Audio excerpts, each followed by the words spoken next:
الناس يستقبلونه استقبالا مختلفا. في أخت من الأردن امبارح كاتبة برنامج طعام رمضان 29 يوم، السحور والإفطار، هذا رمضان بالنسبة لها. وأحدهم يقول رمضان بالنسبة لي تجديد الثياب، عيد لأنه وبدنا نلبس شيء جديد. والآخر يقول رمضان بالنسبة لي شهر النوم، والله ما عم نشبع نوم، دوام وعمل وسيارة ووظيفة. والآخر يقول رمضان بالنسبة لي يا خيبة الآمال، يقول رمضان شهر المسلسلات والأفلام وشهر متابعة فوانيس رمضان. وواحد يقول رمضان بالنسبة لي شهر الصلح مع الله، شهر الالتقاء بالمولى جل جلاله، شهر تضاعف فيه الحسنات، النافلة فيه كفريضة، والفريضة فيه ب70 فريضة. ورمضان شهر أربط فيه اللسان ربطا كاملا إلا عما يرضي الله عز وجل، وأغلق فيه العيون إغلاقا تاما إلا فيما يرضي المولى سبحانه وتعالى. رمضان بالنسبة لي شهر أغتنم فيه كل لحظة، كل ثانية، ابتداء من ليل رمضان حين تدنو الشمس من الغروب والناس مشغولة بالتبولة والفتوش، وأنا سأشغل ببسط اليدين بين يدي المولى جل جلاله. ألم يكن ربكم بين آيات الصيام وإذا سألك عبادي عني فإني قريب؟ شو بدك أكثر من هذا؟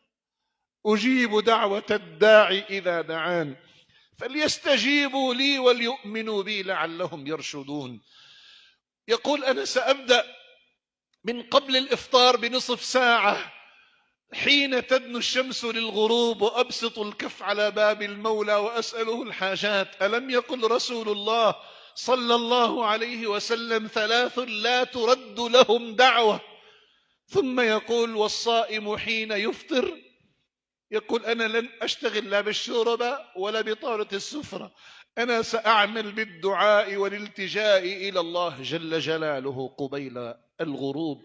ثم إذا أكلت آكل متقويا على طاعة الله جل جلاله، ثم أبادر إلى صلاتي بين يدي المولى، وآتي المسجد في التراويح باكرا لأحجز مكاني في الصف الأول، ولو تعلم أمتي ما في الصف الأول. ثم لم يجدوا إلا أن يستهموا عليه، يعني يقترعوا يعملوا قرعة لاستهموا. أنا سأكون ممن يأتون باكرا إلى المسجد. أنا سأشهد التراويح مع الإمام كاملة، من صلى مع الإمام حتى ينصرف كانت له كان كمن قام الليل. أنا سأشهد الجماعة، أنا سأعود إلى بيتي لأقوم الليل وأقرأ القرآن وأرتل وأدعو وأتوب وأنفق وأتهجد بين يدي المولى عز وجل. شوفوا رمضان كيف يختلف بين مستقبل ومستقبل آخر. لا نريدها أن تكون خطبة صميدعية وبلاغية، نريد حقائق على الأرض.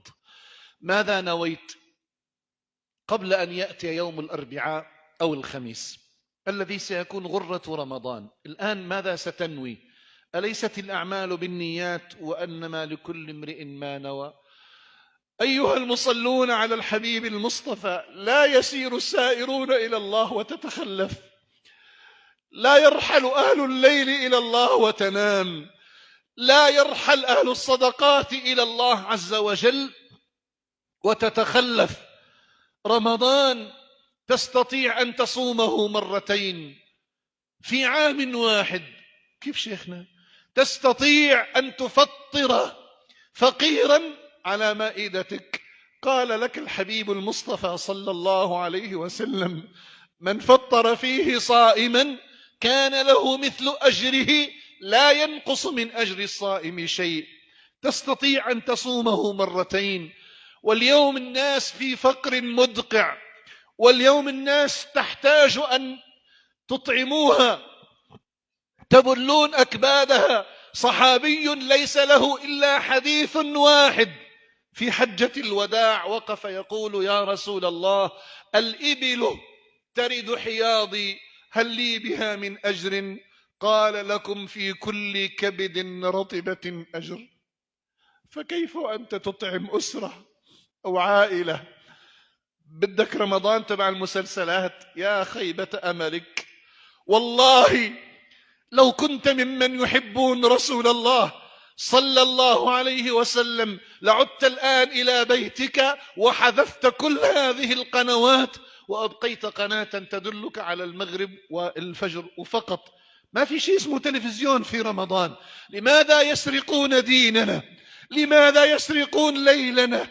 لماذا يسرقون ومن الليل فتهجد به نافلة لك؟ ما بدك الله؟ ما عندك حاجات؟ ما عندك مرضى؟ ما عندك طلاب بدهم نجاح؟ ما عندك فقر يحتاج إلى رزق؟ ما عندك ذنوب وخطايا لو أنها وضعت على الجبال لدكت؟ بلى. وليش جالس على المسلسلات؟